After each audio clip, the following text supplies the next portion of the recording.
Apakah jaminan emas digital? Bila anda beli emas fizikal, contoh gold bar 100 gram di kedai emas A dan kemudian kedai emas A sudah tak beroperasi lagi, anda masih ada banyak pilihan untuk menjual gold bar 100 gram ini di kedai emas lain. Risiko yang anda perlu faham bila anda memiliki emas digital, jika syarikat tersebut tutup, bagaimana anda boleh dapatkan semula simpanan emas anda? Bagaimana jika syarikat tersebut mengatakan mereka tidak mahu membeli balik emas anda? Bagaimana pula bila harga emas dunia meningkat dan syarikat tersebut membekukan belian emas atau meletakkan harga belian balik yang rendah dari pasaran?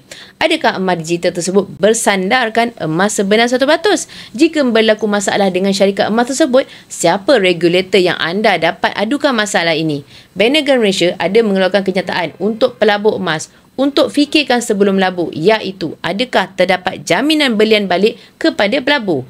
Emas fizikal macam ni memegang nilai kekayaan sebenar kerana nilainya tak akan jatuh kosong, dan jaminan emas ni di atas tangan kita sendiri. Jika anda ingin mengekalkan kekayaan anda dengan menukarkan sebahagian dalam bentuk emas fizikal, anda boleh rujuk video yang telah saya pinkan untuk 5 langkah daftar akaun public gold, dan saya akan bimbing anda dalam cara dan langkah-langkah simpan emas yang terbaik untuk anda. Emas, pasport kekayaan kita semua.